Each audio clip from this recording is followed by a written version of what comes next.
Well, good morning. We live in a crazy world, don't we? Caitlin just got a kindergarten teaching job, and that was unexpected because the school year had already started and all that kind of stuff. And then she just, emergency with the teacher that was there, and so she had to leave, and they called her in, and she just started the next day, and it was like, whoa. And I'm already hearing crazy stories about her kindergartners. She's like, oh, this kid, like, I love him, but I hate him, like, they're just crazy. But we live in a crazy world. I like to think, or at least operate under the assumption that there's a certain level of order, structure, courtesy, respect in this world, right? I assume that some people, or at least most people, or hopefully all people, have some level of politeness, manners, courtesy. But a lot of the times, that illusion is shattered, isn't it?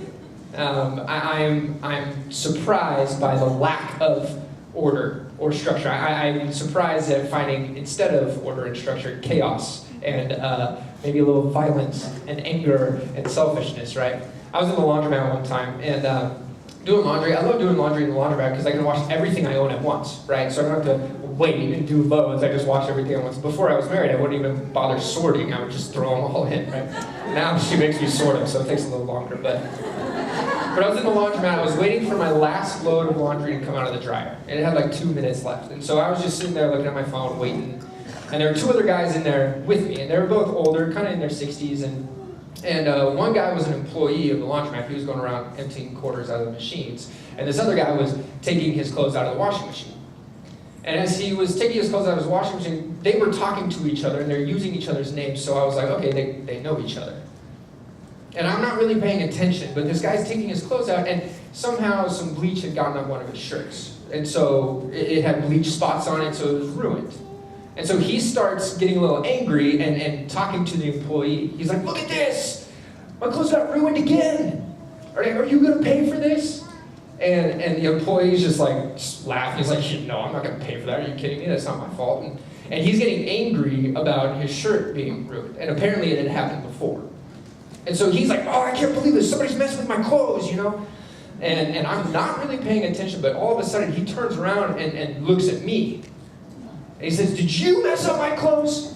And I thought he was being a little sarcastic because he had been kind of joking with the employee. And I was like, it's just one shirt. So I thought he was being a little tongue-in-cheek. So I just kind of looked up and I chuckled. I was like, no, I didn't mess up your clothes. That was a mistake. Because he took my chuckle for an admission of guilt, right? All of a sudden, I realized this guy is not being sarcastic. He is dead serious. He is in my face then, all of a sudden, like 6 inches away.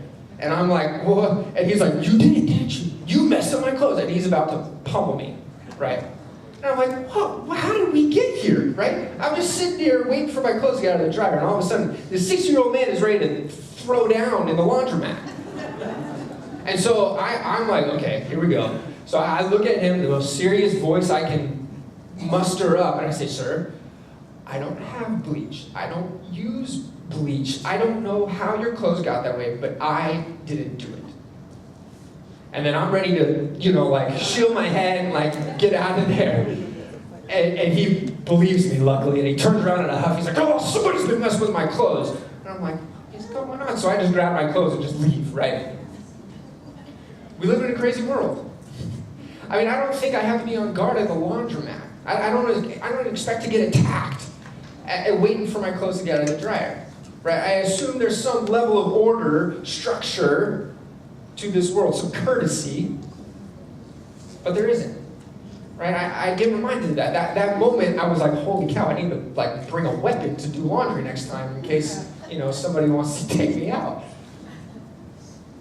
But we like to kind of operate under the assumption that other people would treat us with the same unselfishness and courtesy that at the laundromat or my home or certain places are safe places, that I don't have to be worried about getting attacked or having to protect myself, right?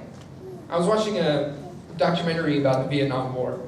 And it was following this C Company of the 9th Division, Charlie Company. And Charlie Company was unique because they got drafted together, they went to boot camp together, and they got shipped off to war together, which was unique for the Vietnam War because I guess a lot of the companies, once they got deployed, they got split up to go fill in the gaps for existing divisions that were losing men. But these guys were together from beginning to end. And in boot camp, they told them, hey, you're going to get deployed all together. And they're like, hey, this is awesome. I'm going to be with my buddies, right? You get drafted together, trained together, and by the time they get deployed, they're really good friends with everybody. Like everybody's best friends, they're really tight-knit. And in the documentary, they're talking about how we thought it was going to be a lot of fun. We went over there, and we were cocky, we had this pride and still in us, we're like, yeah, we're going to get over there, the war's going to be over within a year, and we're going to get back home, and it's going to be fine. It's going to be kind of fun. It's going to be a good experience. And when they get shipped off out of San Francisco Bay, they're on this massive World War II warship, and they were like, it was like a cruise ship. We were on the deck, like playing cards, 3 weeks on the sea. It was like a vacation. I was with all my buddies, and they thought this was going to be a walk in the park. They're going to go over there, do a little bit of fighting, maybe a little bit, but really it wasn't going to be that bad, and they come home. And they get over there, they land, and they see the Vietnam coast, and it was like a resort. Like beautiful beaches, beautiful ocean, friendly people. They get off the boat, all they see is American personnel. There's no enemies, there's no fighting, there's nothing going on, everybody's just hanging out. They're like, this is gonna be a breeze. And they're talking about it in the documentary, like, we thought this was a vacation. We were looking forward to it. And then they start doing some kind of, scouting and all that kind of stuff. And it was in primarily land held by the American forces. And so they didn't really run into any combat. They ran into some booby traps and stuff like that. That was frustrating, but they were really fine. And it was like 3 months that they were there. They're like, this is a blast. This is a walk in the park. This is a picnic. This is a lot of fun. And then they get deployed into the Mekong Delta, which at that time was the last area that was held by the Viet Cong still. And they go in and they hit their first real combat situation. And a lot of them get killed just on that first day. And all of a sudden in the documentary, they're going, we started looking at each other and we're like, for the first time, the thought sunk in of maybe I won't make it home. Maybe this isn't the walk in the park that I was expecting. Right? They were under the mentality that, oh, this is a vacation. And then reality hits, and they realize, no, this isn't a vacation, this is a war zone. And it's a brutal wake-up call for them, because they're losing friends. And all of a sudden, they're having to survive every single day. Every single day is a struggle. I think sometimes I get this mentality with my Christian faith, where I think, yeah, following Jesus is going to be a walk in the park. It's going to be a picnic, right? He's my best friend. Life is going to be smooth once I follow Jesus, because that's what he says, isn't it? Everything's going to go my way. And then reality hits, right? And I realize this world is crazy. And I realize that actually, no, walking with Jesus is not a walk in the park. It's a lot more like a war zone, where I'm having to struggle to survive every single day. And I can get angry with God, because I think, this isn't what I signed up for. I thought I was signing up for a vacation from my problems, right? You're going to take care of all the stuff. And instead, it seems like my trouble increases. And I can look at Christ and I go, didn't you say, come to me, all you who are weary and heavy laden, and I will give you rest? Where's the rest, Jesus? Didn't you say, I have come that you might have life and have it to the full? Have it abundantly? Where's the abundant life? Where's the good life? Because this life is hard. This life is like a war zone. This life, I'm having to fight every single day. You said I'd be blessed following you. I feel cursed, Jesus. I feel cursed. What's going on? I expect a picnic. I expect a walk in the park. And what I get more often reflects a war zone. Combat. Fighting for my life. Because the reality is that, you know what? We are in a war zone, aren't we? And it's not a war of man.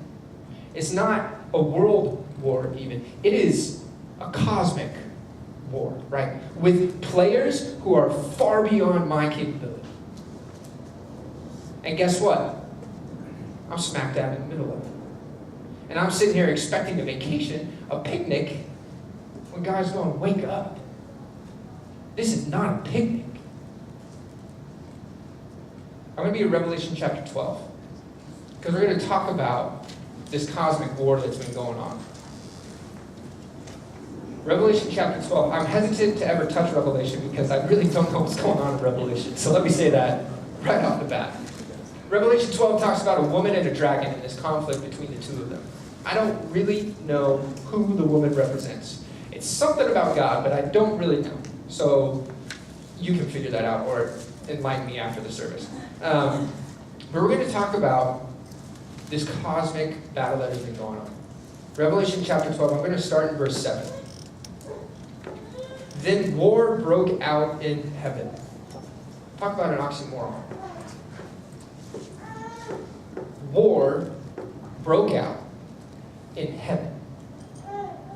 Michael and his angels fought against the dragon, and the dragon and his angels fought back, but he was not strong enough. And they lost their place in heaven. The great dragon was hurled down, that ancient serpent called the devil, or Satan, who leads the whole world astray. He was hurled to the earth, and the angels with him. Then I heard a loud voice in heaven say, "Now have come the salvation and the power and the kingdom of God and the authority of his Messiah. For the accuser of our brothers and sisters who accuses them before our God day and night has been hurled down.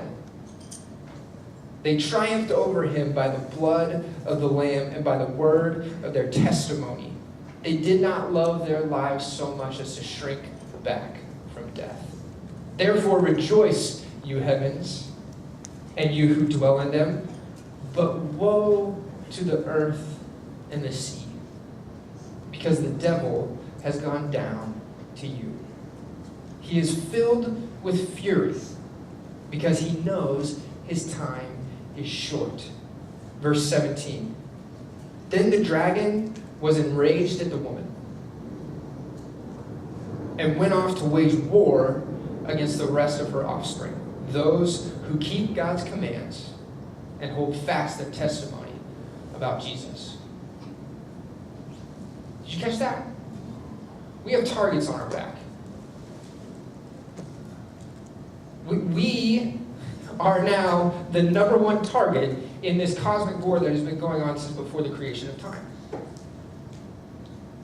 The dragon, the devil, Satan, is enraged, furious, and he is here attacking you.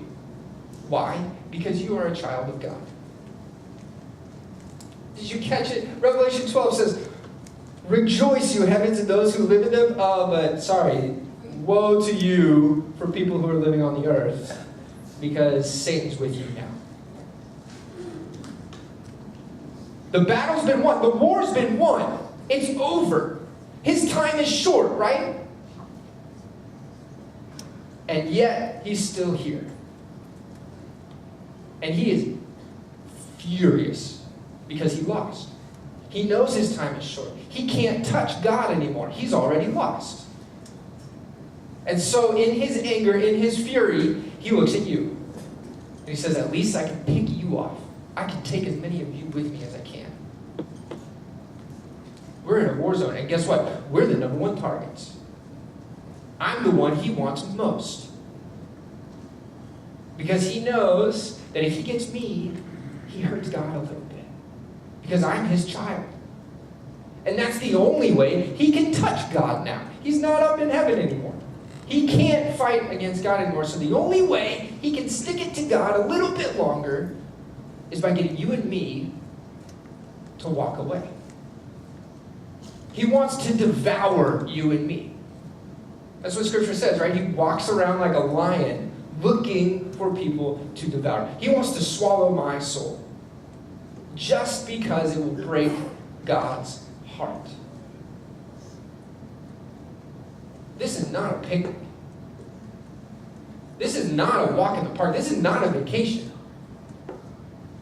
You are on the front lines of a cosmic war with forces that are beyond your power.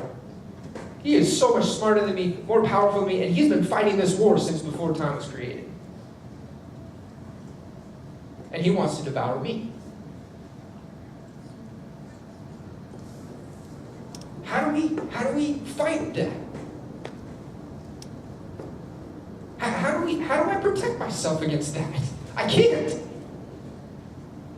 Revelation 12 outlines it, doesn't it? If you notice, we don't really come into this picture hardly at all. It doesn't call us to fight. The war's over. I don't need to fight. I didn't play any part in this war. This war was won before I even showed up. What does it call me to do? What does it call you to do? It says this, they triumphed over him. How? By the blood of the Lamb. Cling to Christ. Because I can't defeat Satan. I can't overcome him. His temptations are too strong for me. And so my only hope for salvation, for saving, is to cling to Christ and the victory that he has won. That's how I win, right? Cling to the blood of the Lamb. They triumphed over him by the word of their testimony. You live it out. I cling to Christ and I be the light in this world. I be the salt on this earth. I live out my faith. I don't hide it. That's how I overcome Satan, is when I follow Christ and I live it out. And then he says, they did not love their lives so much as to shrink from death. We need to realize that if I'm going to overcome Satan, I've got to be willing to lose my life. Doesn't Jesus call us to do that? Those who lose your life will gain it. I've got to cling to Christ. I've got to live him out in my day-to-day life. And guess what? I've got to be willing to sacrifice it all. I've got to be willing to lose it all. My reputation, my career, what you think of me, what my money, my marriage, my family. I've got to lose it all. I've got to be willing to lose it all. I've got to be willing to lose my life itself. That's how I overcome the dragon. That's how I survive this cosmic war, by clinging to the blood of the Lamb, by living it out, and by being willing to sacrifice anything. To say whatever the cost. Whatever the cost. I've got to love my faith more than my life. I've got to love my relationship with Jesus more than my very existence. And when I do that, Satan can't touch me. With all his rage and all his power and all the time he has left here on this earth, he can't touch me. Because I look at him and I say, whatever the cost, Satan, you do your worst. Because I've already won. The war's already over. You lost. So do your worst. Because I'm willing to sacrifice anything. I'm not walking away from my faith for anything. Nothing you can do can make me shake my fist at God and walk away. That's how we overcome the dragon. Is this commitment to Christ. Living it out.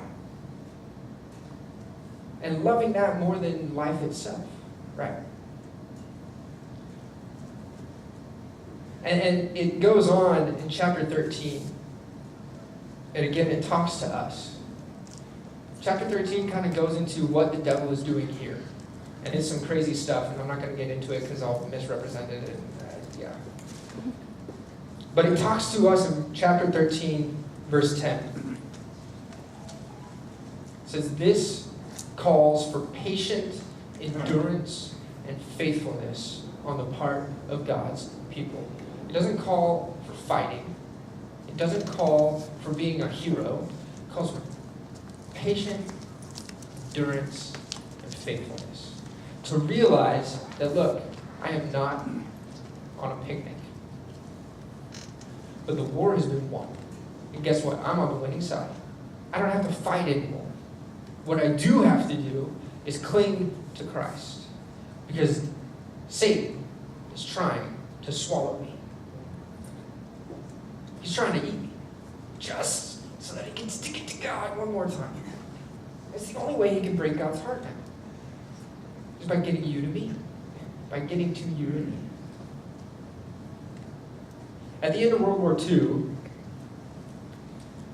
June 6, 1944, D-Day, right? Allied forces landed on Normandy, invaded France. And it was a success. We got tens of thousands of troops on European soil that day. And the Allied leaders at that point thought, oh, this war is over.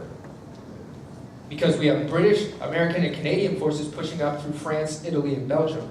And we have the Soviet Union coming in from Poland and Austria. And we're pinching the Germans, and we're going to be in Berlin. They landed in June. The leaders were like, oh, the war's going to be over by Christmas. Because it's over. We won. He's trapped. He can't go anywhere. Everyone could see it. It was inevitable. The war was over. But what happens, it goes on for another year.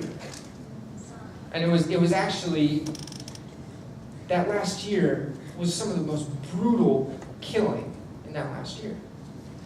Because when Hitler realized that the 1,000-year Reich that had been his dream was not going to happen, he didn't just say, oh, well, we gave it our best shot. Oh, well, and sign a peace treaty or surrender. No, he doesn't do that. What does he do? He ramps it up.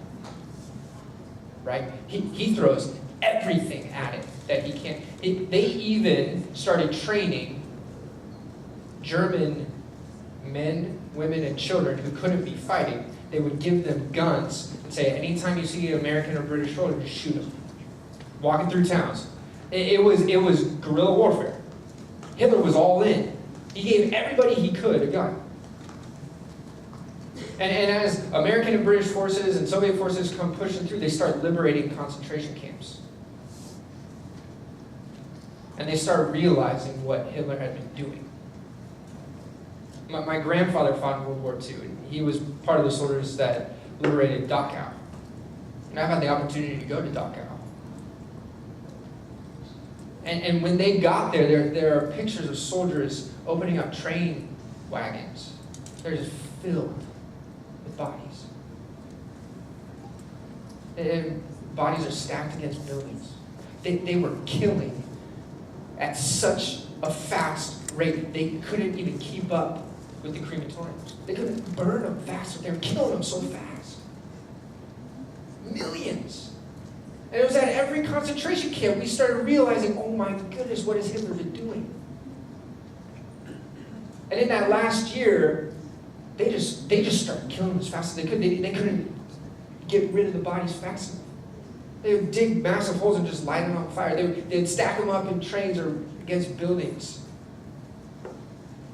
Because Hitler just wanted to take out as many of them as he could before his time was up. Because he knew his time was up. He knew he had lost. And so instead of going quietly into the night, no, he took out as many as he could. And he succeeded on some level. Because he took out a ton of people. A ton of good people, prisoners of war, and Jews, and millions of them. We couldn't liberate them fast enough. You and I are in a similar situation today. You realize that? Satan's lost. He knows it's over. And yet he's not going quietly into the night. No, he wants to take out as many of us as he possibly can before his time is up. Before he has to finally call it quits, he wants to get you, he wants to get me, he wants to get everybody else. He just hates God that much. And so he wants to take you and me out. And so I've got to help you. You've got to help me in this war zone that we live in. To protect ourselves. To cling to Christ. To live out the life-changing power of Christ. And with loving Christ more than our lives itself. Because when we, as a church, love Christ that much, Satan finally loses once and for all. Because he can't touch us. We win. Permanently. For all of eternity. When we are able to triumph over the dragon. Cling to the blood of the Lamb. Live out the word of your testimony. Don't shrink back from death. Realize that this is not a game. This is not a vacation. This is high stakes. This is life and death. And Satan is a very real presence in this world, isn't he? I mean, I see him all over the place. I see him in my own life. I see how he's trying to tear me down.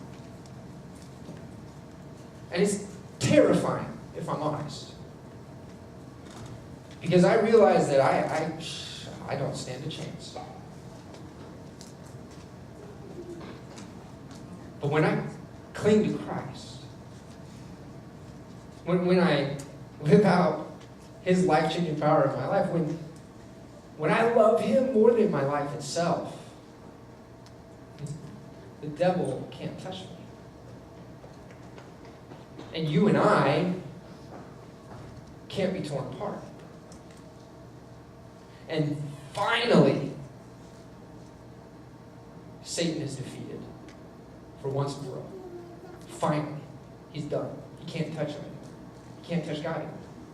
Because he can't get to God through me. Because I'm protected. And so we need to be willing to say whatever the cost for Jesus. Whatever the cost. Because you're my only hope. You're my only hope. And when we can do that, then Satan finally can't touch you anymore. And the kingdom of God finally comes to earth. Let's sing.